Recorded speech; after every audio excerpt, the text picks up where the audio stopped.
A palavra de Deus nem sempre é agradável aos nossos ouvidos, não é? E nós...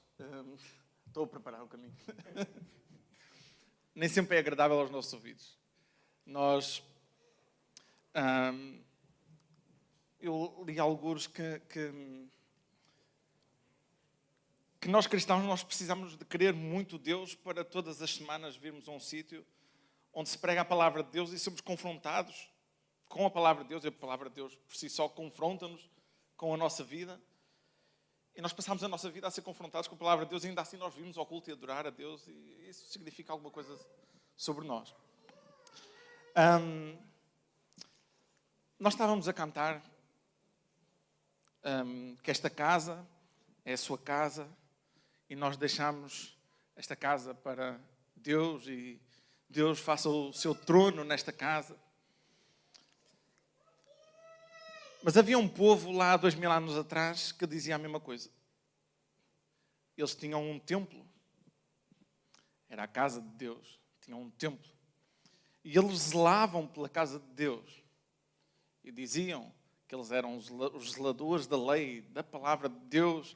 E que ali era o trono de Deus. Deus se manifestava naquele templo. Estou a falar do Antigo Testamento. E estou a falar dos fariseus que zelavam pelo templo.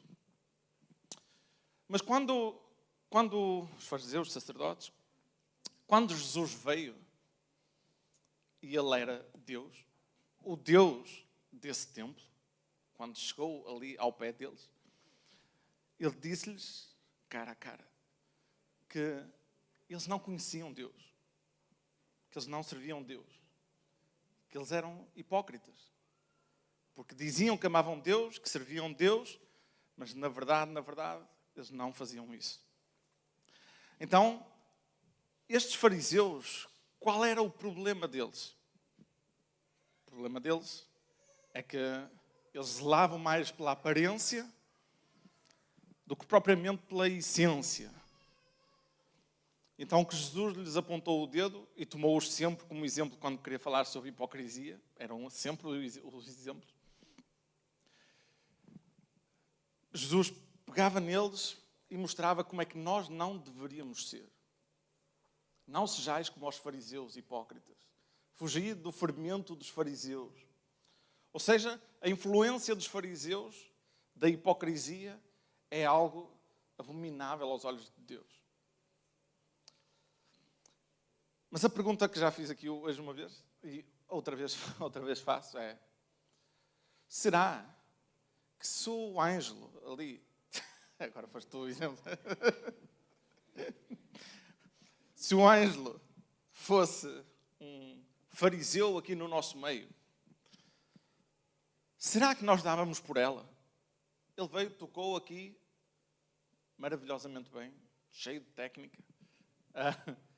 E louvámos todos com o instrumento dele, e ele está ali a assistir à pregação. Já veio a um culto hoje, já teve aqui outro culto. Ontem esteve lá em Famalicão.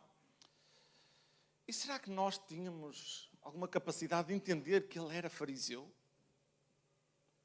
Sabem que os fariseus, na altura deles, não se dava por eles da essência. Porque eles eram pessoas muito organizadas. Eles zelavam pela lei. O povo conhecia-os como pessoas muito zelosas da lei.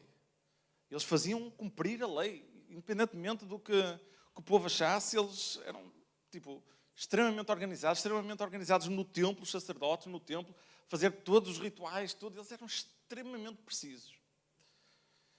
E não podia o Ângelo ser um assim também? Aqui no nosso meio? E como distinguir? Como distinguir? E é aí que nós entramos, que é a essência do cristão, que é o amor. Fala-se muito sobre o amor, não é? Mas quando Jesus veio aqui, de tudo aquilo que ele disse, se nós precisarmos de resumir em uma, duas frases, o que é que você diria? Se alguém lhe perguntar, olha, o que é que Jesus veio dizer? O que é que Jesus quer de nós? O que é que você dizia? Se tiver algum conhecimento da palavra, você dizia, olha, o que ele disse foi ama a Deus com todo o teu coração, com todas as tuas forças, com todo o teu entendimento, que Ele seja tudo para ti. E ama o teu próximo como tu te amas a ti próprio. Ou seja, cuida do teu próximo, ama do teu próximo como a ti próprio. Então isto é o resumo. Houve lá um que lhe perguntou isso mesmo. Diz-nos Deus, o que é que tu queres que eu faça? E ele diz, olha, não leste os mandamentos? Ele li. Então, o que é que diz lá? Quais são os mandamentos mais importantes? E ele disse, amar a Deus sobre todas as coisas, amar ao nosso próximo como a ti mesmo. E a resposta de Jesus foi, não estás longe do reino dos céus. Não estás longe. É esse o caminho. Está certo? E sabem, a única maneira de nós detectarmos um fariseu no nosso meio, ou um falso profeta, ou um falso ensinador, ou seja lá o que for, que seja falso, é pelos frutos. É isso que a Bíblia diz.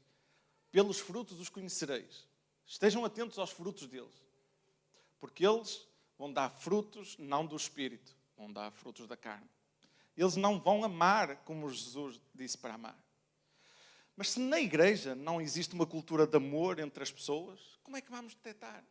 Se na igreja o que nós fazemos é vir ao culto, sentar, ouvir uma pregação, erguer as mãos e cantar com músicas lindas que aparecem aqui, e depois ouvir uma pregação, depois ir embora, e voltar na quarta-feira, ou voltar na segunda, e é isto, a nossa vida cristã, vir à igreja, ir para cá, vir à igreja, tá? Como é que nós vamos distinguir os fariseus no nosso meio? Como é que eu vou perceber os frutos daquele, se aquele ama, se não ama? Como? Nós precisamos de viver muito mais ligados uns com os outros do que o que vivemos hoje. E a igreja não pode ser só um conjunto de eventos, entendem? Não pode ser só um conjunto de eventos maravilhosamente organizados. Nós podemos fazer isso, mas antes disso, como base disso, tem que estar um amor uns aos outros que tem que ser extraordinário. Tem que ser algo que o mundo não compreende. Tem que ser um amor que só vem do céu.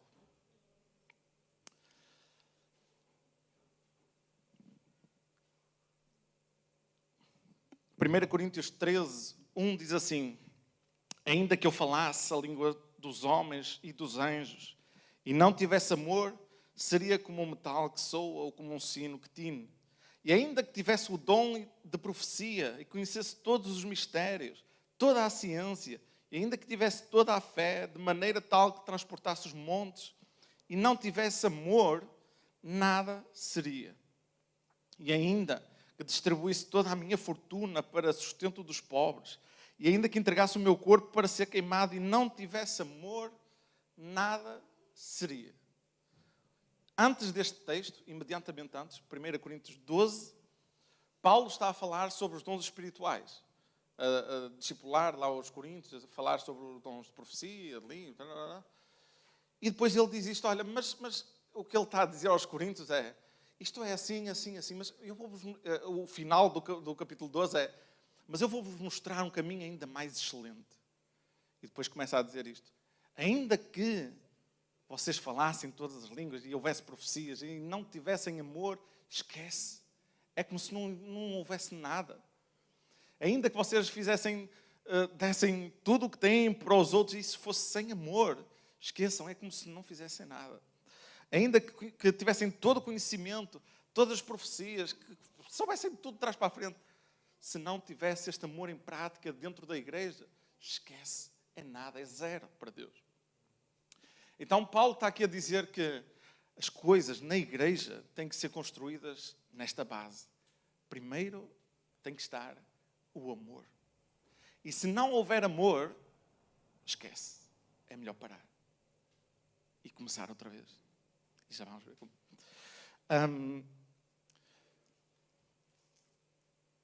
Diz assim, em Apocalipse 2,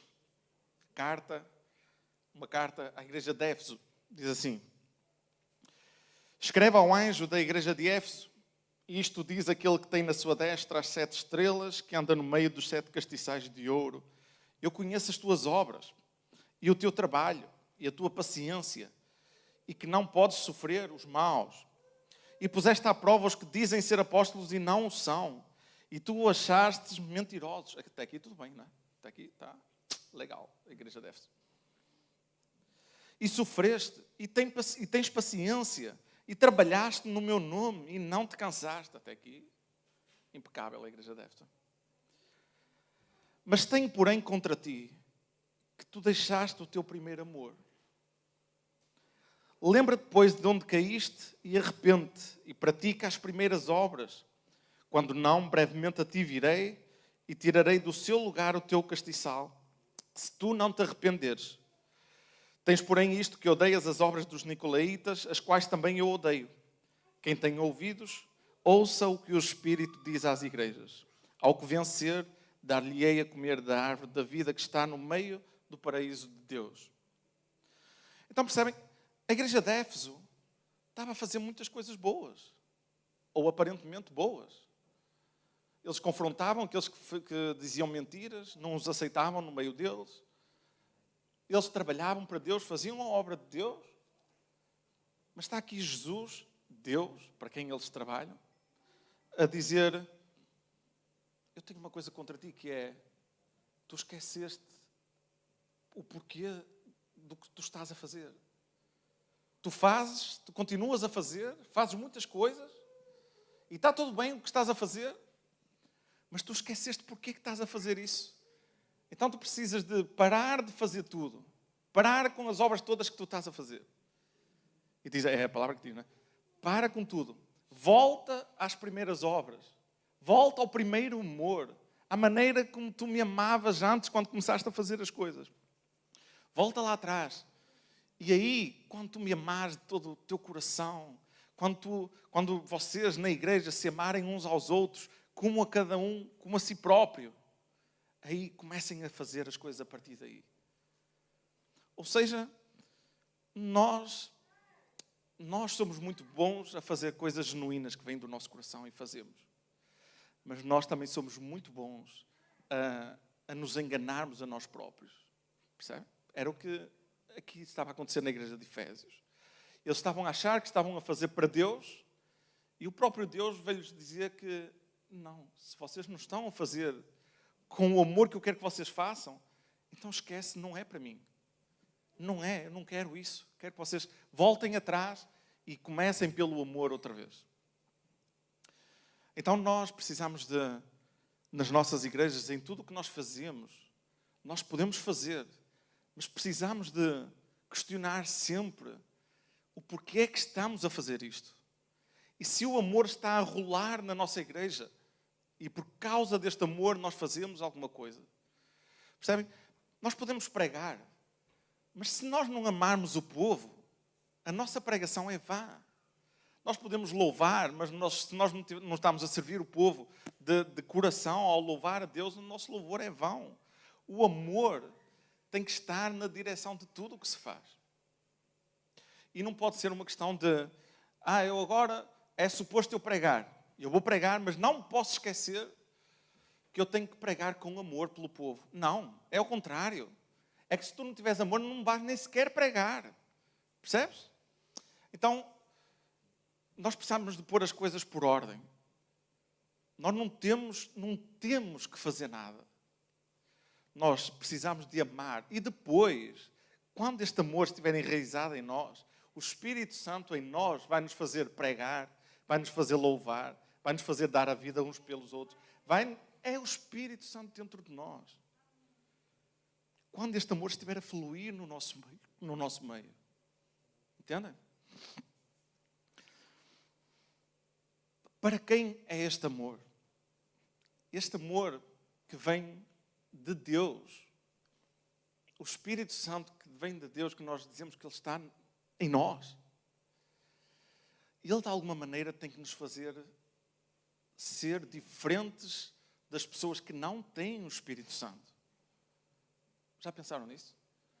Nós dizemos, Deus habita em mim. A sério? A sério? O Deus que, como disse uma das gêmeas, uma das gêmeas estava aqui muito bem a dizer que Deus, o Deus para quem nós oramos, é o Deus que criou todas as coisas, criou o universo. E nós dizemos, Deus habita em mim. Deus habita no meu... Sério? Deus habita em nós. O Deus Santo, perfeito, habita em nós. E então, e a tua vida? Ele habita em ti, mas a tua vida comparada com alguém que não tem... Mostra-me a diferença. E se vocês acompanharem o meu raciocínio, tem que ser uma diferença abismal. Se nós dizemos que temos o Espírito de Deus dentro de nós, como é que nós podemos sequer comparar-nos com o mundo? Comparar-nos no sentido, olha, as pessoas lá no mundo fazem isto, olha, mas eu faço isto um bocadinho melhor. Um bocadinho melhor? É esta a diferença de não ter Deus para ter o Deus Todo-Poderoso dentro de nós. E nós enganámos-nos. Eu estava aqui a dar um exemplo no culto anterior. Nós olhámos para o nosso guarda-fatos e vemos lá as nossas calças da Gucci, que nós comprámos lá para aquele casamento e custou uma fortuna, não é? Que a gente queria ir bem vestido lá para o casamento. Só que, entretanto, a gente engordou, não é? Aquilo já não serve. E a gente olha assim e pensa, se calhar aquilo servia à minha irmã lá da igreja. Vou pegar nas minhas calças Gucci. Custaram 100 euros. Bem me custou e vou dar. Olha que amoroso que eu sou. Olha só o que o Espírito Santo do Deus Todo-Poderoso fez dentro de mim. Eu sou capaz de pegar nas minhas calças, que já não quero, que já não me servem. Estão lá só a estrovar. E eu vou dar. Eu dou e eu engano-me a mim próprio a dizer, olha que generoso que eu sou. Eu dou. E muda as estações do ano e a gente olha para o guarda-vestidos, eu já não vou vestir isto, já não me serve, já não gosto. E agora vem o verão, vou dar isto lá para a igreja para eles darem a quem precisa. Olha que amoroso! É só amor que brota aqui. E nós achamos que isto é o amor do Deus Todo-Poderoso, do Deus que morreu numa cruz. É este o amor que Deus faz brotar dentro. É isto? Acham que é isto? Quando Deus diz, ama o teu próximo como a ti próprio. É isto? É dar-nos os restos que nós não queremos mais dar aos outros. E achamos, olha que bom que eu sou. Ou na igreja preparar umas cestas básicas, como nós fazemos na minha igreja também, preparar as cestas básicas. E damos, olha, vamos fazer isto para quem não tem muito. Vamos dar umas cestas básicas. E nós achamos, olha, que trabalho social que nós fazemos na nossa igreja. Que amor que Deus tem posto no nosso coração ao ponto de dar 2 latas de sardinha e 3 quilos de arroz àquela pessoa que está a passar necessidade. E nós achamos que isto é o amor de Deus. Achamos que a igreja está a fluir no amor de Deus porque tem um trabalho social e dá meia dúzia de cabazes.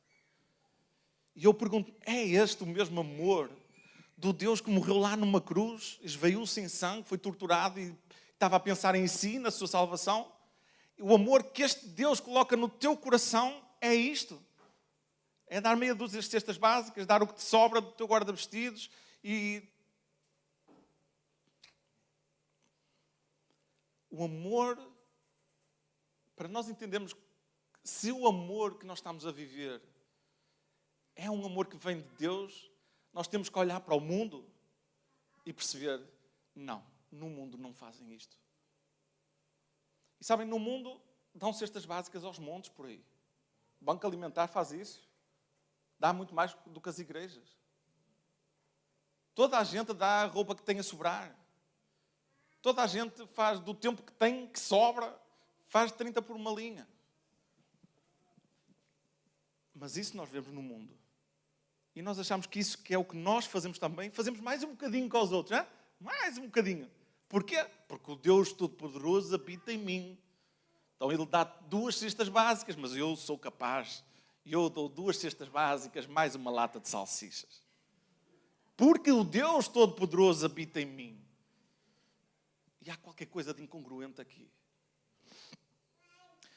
Este amor que vem de Deus é um amor para pessoas extraordinárias. É um amor para pessoas que não são pessoas comuns, não são ordinárias. Não é ordinária no sentido de ordinarice, mas ordinária no sentido de comuns. Não é para pessoas comuns. Este amor é para pessoas que têm o Espírito Santo dentro delas e que deixaram de ser pessoas comuns.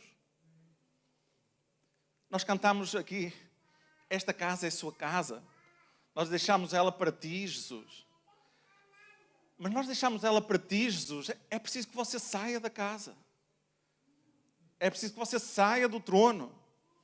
E diga, Jesus, esta casa é a sua casa. Eu saio. Que o teu nome apareça, que o teu nome cresça nesta casa. Mas você tem que entender como João Batista, que ele cresça e que eu diminua. Ou como Paulo dizia, já não vivo eu, mas Cristo vive em mim.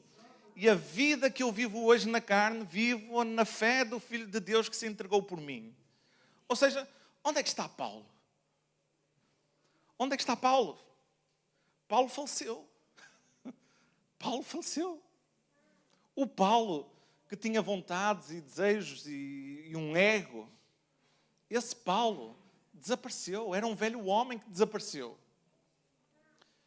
E nasceu um novo homem que se despiu de tudo aquilo que ele queria para que Jesus reinasse na sua casa, cá dentro. E Jesus fizesse toda a sua vontade através dele. E foi o que fez no caso de Paulo. Então, pessoas extraordinárias, pessoas que têm o Espírito Santo. Para pessoas, este amor é para pessoas que não vivem para si próprias. E isto que a palavra diz, não sou eu que estou a querer enfatizar o assunto. É a palavra que diz. Nós não vivemos para nós próprios, mas vivemos para aquele que nos comprou. É isso que diz a palavra. Então, se eu não vivo para mim próprio, percebe? Isto é uma condição para nós podermos amar como Ele quer que nós amemos. Você olha para Jesus e o que é que você acha?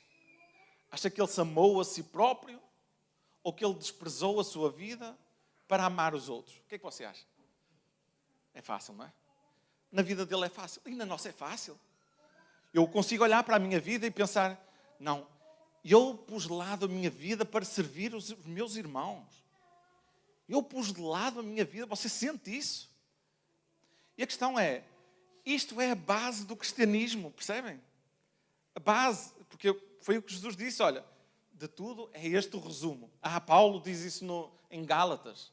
Ele diz, amai-vos uns aos outros como vocês próprios, porque isto é toda a lei e os profetas. Ou seja, o que ele está a dizer é que toda a vontade de Deus se resume ao facto de nós nos amarmos uns aos outros como nós nos amamos a nós próprios. A vontade de Deus para a sua vida. Antes de você ter que orar e pedir, Deus, mostra-me qual é a vontade, mostra-me qual é o meu dom, o meu talento, mostra-me o que é que o Senhor quer fazer. Antes disso, muito antes disso, você tem que pedir a Deus, Deus, ensina-me a amar o meu irmão. Ensina-me como é que é este amor que eu não entendo, que eu não consigo, com o meu ego, com a minha carne, entender como é que eu vou amar uma pessoa e cuidar dela como eu cuido de mim própria. Como? Eu preciso de morrer mesmo para eu conseguir amar aquela pessoa dessa maneira. E ora a Deus, para Ele fazê-lo diminuir, para que Ele possa trazer esse amor ao seu coração. E aí?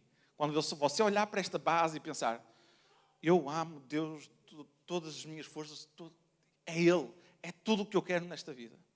E eu estou a começar a aprender a amar o meu irmão, a deixar as minhas coisas de lado, os meus sonhos, as minhas vontades, os meus quereres, e estou a amar este, a amar aquele, a amar o outro. Eu estou a começar a abdicar da minha vida para que eles tenham, ou seja, estou a considerá-los prioritários, mais eles do que eu próprio. E estou a viver como servo, não era isso que Jesus queria? Estou a viver como servo deles, estou a cuidar deles. E aí, quando você tiver isso bem assente no seu coração, não, eu estou Jesus, ok, tá, eu entendi a base. E aí, quando você amar o seu irmão, você acha que Deus não vai encher de talentos e dons e tudo mais que Ele tem de mistérios para a sua vida? Claro que vai. Mas se você não tiver este amor pelo seu irmão, como é que Deus lhe vai dar os dons e os talentos para usar em quem?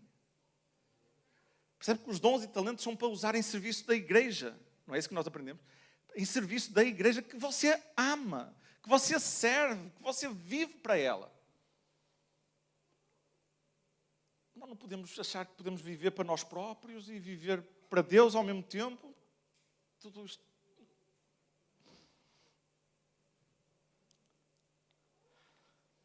Diz assim em João 12, na verdade, é Jesus a falar. Na verdade vos digo que se o grão de trigo caindo na terra não morrer, fica ele só. Mas se morrer, ele dá muito fruto. Quem ama a sua vida, perdê-la-á. E quem neste mundo despreza a sua vida, guardá-la-á para a vida eterna. Até aqui, Jesus... Olha, põe no outro antes. Ah, que giro, pois não estava a ver que tinha ali. O que é que eu estou aqui a ler? Então, o que é que ele está ali a dizer? Aqui a dizer. No outro antes, Francisco. Ele está a dizer, ele aqui está a falar dele próprio, dele, Jesus. Ele está a dizer que ele, que é o grão, veio à terra e que se ele não morrer, se ele não morresse, se Jesus Cristo não morresse, que era o que os apóstolos queriam, ele dizia, não, eu vou ter que morrer por vocês. Jesus, nem pensar, nem pensar, tu não tens nada que morrer. Não vais para Jerusalém, que tu viste que eles perseguiram-te lá, não vai, tu não tens que morrer.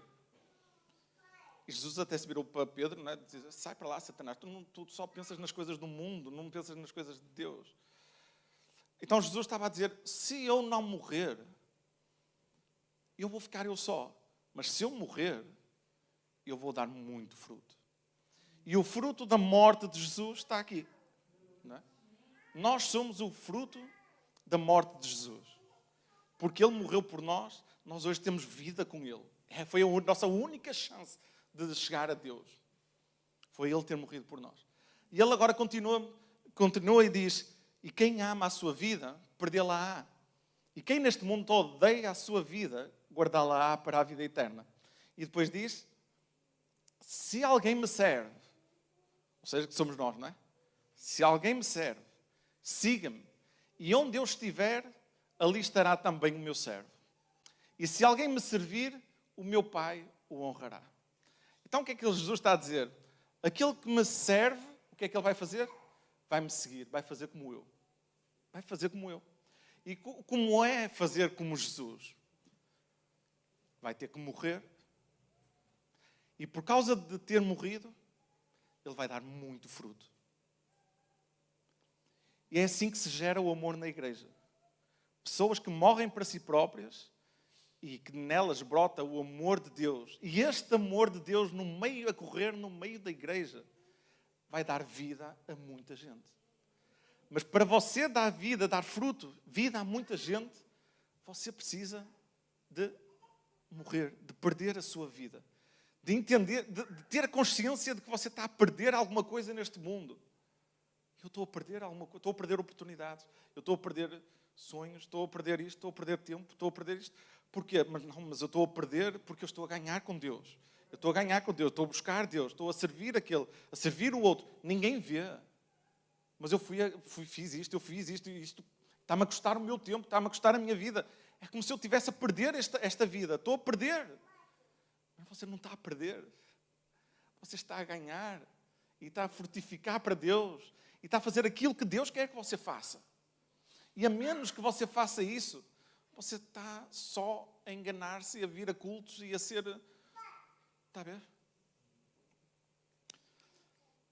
Tal como o amor de Jesus por nós custou-lhe a vida.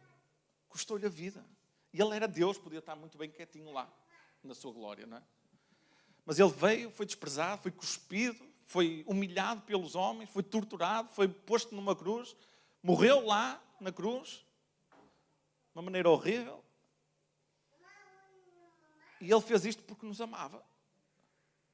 E você pode crer que se você estiver a praticar o amor que vem do céu, o amor que vem deste Jesus, se ele estiver em si e você estiver a fazer isso, é como que se você estivesse a ser castigado todos os dias. O seu ego é como você vai sofrer com o amor. Você vai sofrer por amor. Você vai ter que dar de si. Tal como custou a Jesus amar, o amor que você vai dar vai lhe custar assim. Mas nós olhamos para a nossa vida e a gente pensa, não me custa nada amar. Aquela pessoa estava a precisar de ajuda, mandei-lhe uma mensagem, mandei-lhe pelo mensagem, está tudo bem? E a pessoa respondeu, está tudo, precisas de alguma coisa? Não, está tudo bem. Oh, fiz uma boa obra, cheia de amor no meu coração. Custou-me, peguei, até estava, por acaso, estava no Facebook, e por acaso apareceu lá a fotografia dela, eu lembrei-me. E eu fui lá, escrevi, cheio de amor por ela. Eu perguntei-lhe, está tudo bem? Precisa de alguma coisa? Isto não custa nada. Nós precisamos de entender que isto não custa nada. E isto é uma coisa que toda a gente faz lá fora. Toda a gente com o mínimo de decência lá fora faz isto. Agora, há qualquer coisa no amor que Deus quer que nós tenhamos, que vai sair de nós e vai nos roubar a vida. Roubar a nossa... Percebem? O nosso ego, a nossa maneira de fazer as coisas, os nossos sonhos. Vai nos roubar estas coisas ao amarmos os outros. E quando isto acontecer, nós vamos, por um lado, chorar e, por outro lado, vamos estar cheios de Deus no coração. E era isso que acontecia com Paulo. Ele era torturado, ele ia para a prisão, e continuava a pregar. E ele dizia, não, vocês não sabem, eu estou cheio de alegria no meu coração. Estou a ser aqui castigado, mas eu sei que as minhas chagas, as minhas feridas que eu carrego, são fruto do amor que eu tenho por vocês, ó Efésios. E nós achamos que está tudo bem, está fixe. Passa por aqui qualquer dia. As pessoas que mais venceram, que mais viveram ligadas com Deus nesta terra, umas foram crucificadas, outras foram crucificadas de cabeça para baixo, outras foram serradas vivas ao meio, outras foram decapitadas, outras foram presas, outras foram, não sei lá o que é que fizeram as pessoas que seguiam Deus a sério. Mas nós hoje vivemos num cristianismo assim um bocado...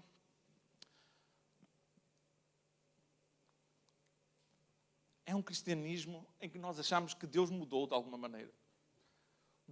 Eles viviam ligados a Deus e por causa disso o mundo desprezou-os, o mundo odiou-os. Está lá escrito, não é? Está lá em João. O mundo odiou-os e pôs-lhe de parte. Mas nós achamos que somos tão espetaculares nesta geração que nós quase que ensinaríamos a Jesus, olha, vamos lá ver, eu vou-te amar, Jesus. Mas eu acho que também consigo amar o mundo ao mesmo tempo. Vamos chegar aqui a um acordo. Eu vou amar o mundo e vou-te amar a ti, e o amor que eu tenho vai chegar para isto tudo. Nós a ensinar Jesus a dizer, não, tu tens que morrer para entender o amor que eu quero que tu vivas, tu tens que morrer para ti próprio, para viver para Deus. E nós dizemos, não. Não precisa nem morrer, a gente vai aos cultos e coisa e tal, e ao mesmo tempo que eu ganho o mundo. Não é? O pastor Carmelo, no final da pregação do primeiro culto, trouxe aquele versículo de quem quiser vir após mim, não é? Traga a sua cruz. Não é? Traga a sua cruz e siga-me. Então esta cruz é a morte da nossa carne. É porque nós, de alguma maneira, temos que desaparecer. Desaparecer para Ele aparecer. Apareça. Mas cuidado que eu estou aqui também, Jesus. Apareça, mas... Este cantinho não. Aqui não. Apareça, mas com jeitinho. Com jeitinho, Deus. Bom.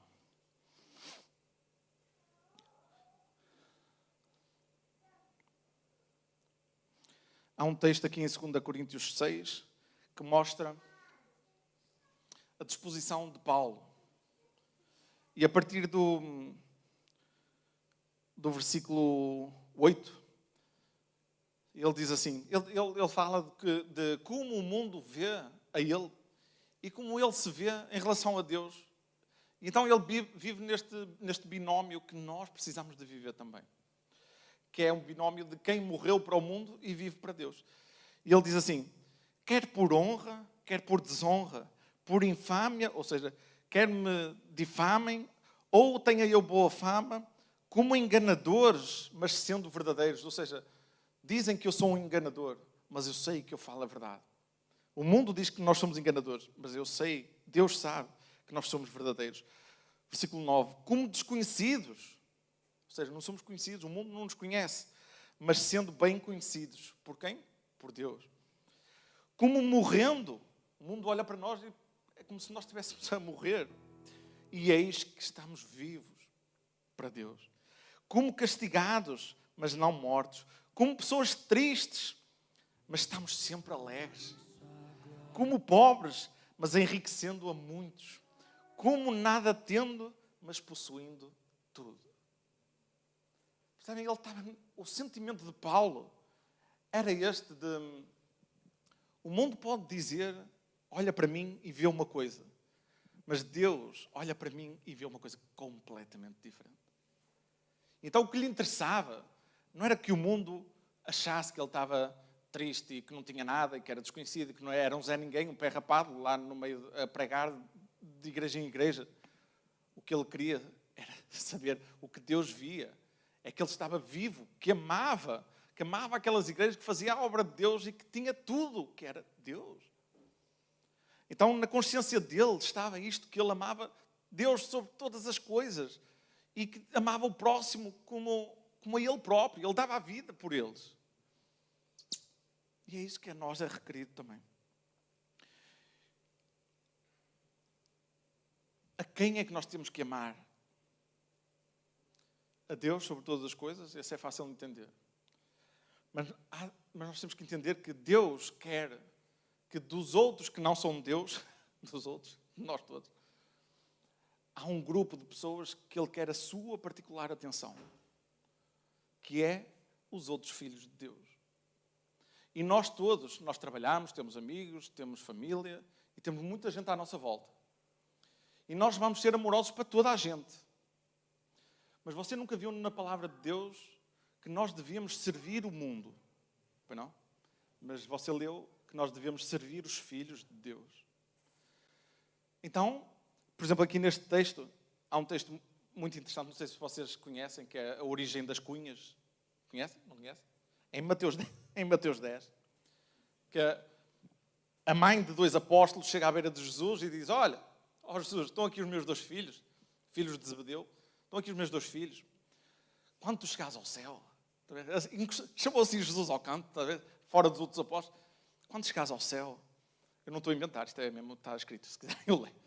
Quando chegares ao céu, faz com que os meus filhos se assentem um à direita do teu trono e outro à esquerda do teu trono. Faz isto. Hã? Isto está lá em Mateus 10. E Jesus respondeu, mas porventura vocês podem beber o cálice que eu vou beber? E vocês vão ser sujeitos ao batismo que eu vou ser sujeito? E depois, mais à frente, ele diz, versículo... no 24, diz, e quando os outros 10 ouviram isto, imaginem, os outros apóstolos, né, viram que a mãe ia tentar meter a cunha com Jesus lá para o céu, indignaram-se contra os outros irmãos. E Jesus disse, chamando-os para junto de si, disse, bem sabeis que pelos príncipes dos gentios estes são dominados, e que os grandes exercem autoridade sobre eles. Mas entre vocês não será assim.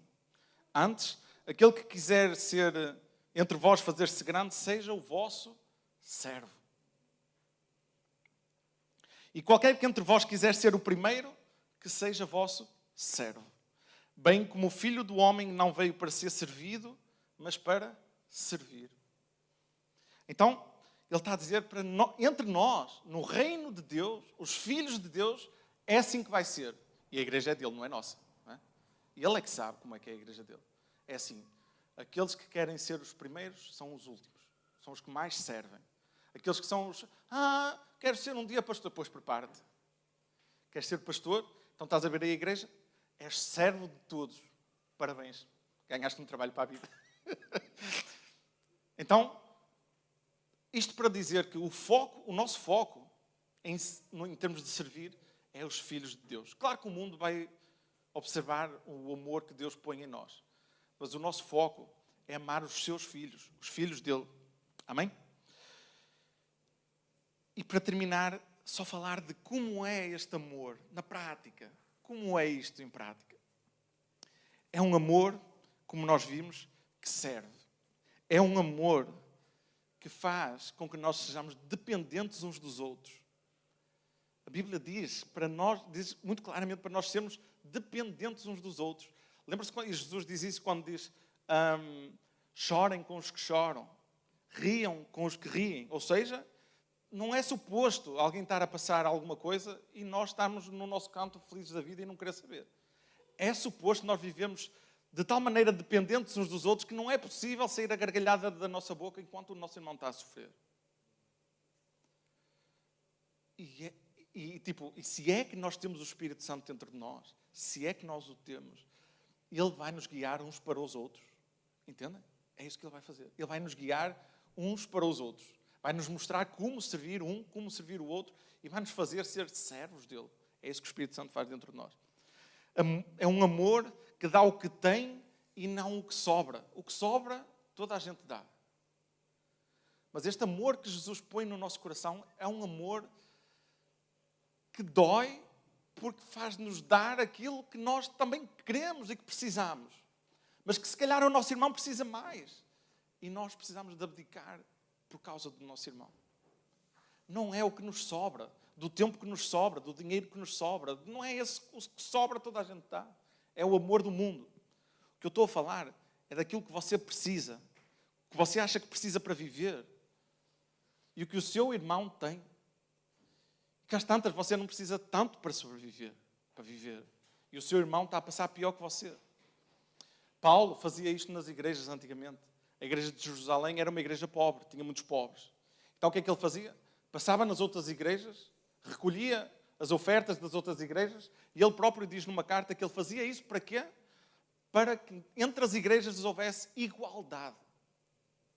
Que houvesse igualdade entre as igrejas. E em Atos dos Apóstolos, quando eles viviam em comunidade, o que é que eles faziam? Tudo aquilo que eles tinham, eles vendiam e punham aos pés dos apóstolos. Não é? As propriedades, os carros, as casas, tudo, davam tudo para a igreja. O que era a igreja? Era o conjunto dos cristãos. Eles davam tudo.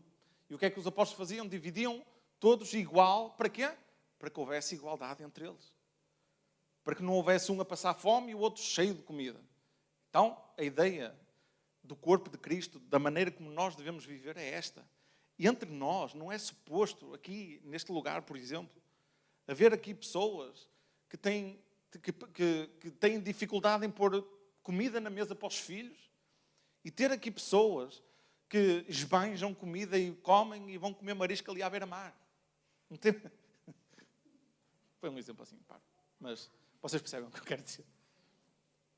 É suposto, antes de nós irmos comer marisco à beira-mar, nós olharmos para a igreja e pensarmos, eu vou gastar ali 100 euros e os meus irmãos não têm 10 para dar de comer aos filhos. E João pergunta lá em 1 João, como é que se tu tiveres bens deste mundo e olhares para o teu irmão e ele estiver necessitado e tu não rasgares o teu coração e lhe ajudares, como é que pode habitar em ti o amor de Deus? Como? Palavras de João, não é minhas. Como é que pode habitar o amor de Deus em ti se tu não consegues perceber isso? Perceber que tu tens, aquele não tem, precisas pegar no que tu tens e dar àquele. E se nós não entendemos isto é porque alguma coisa bate mal. Terminar a dizer 1 Coríntios 13, não é a dizer, é a citar. O amor é sofredor, é benigno. O amor não é invejoso.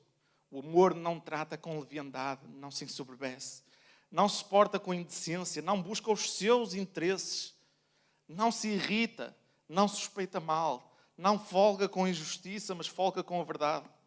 Tudo sofre, tudo crê, tudo espera, tudo suporta. O amor nunca falha, mas havendo profecias serão aniquiladas, as línguas cessarão, a ciência desaparecerá. Porque em parte conhecemos e em parte profetizamos, mas quando vier o que é perfeito, então o que é em parte será aniquilado. Quando eu era menino, falava como menino, sentia como menino, discorria como menino, mas logo que cheguei a ser homem, acabei com as coisas de menino.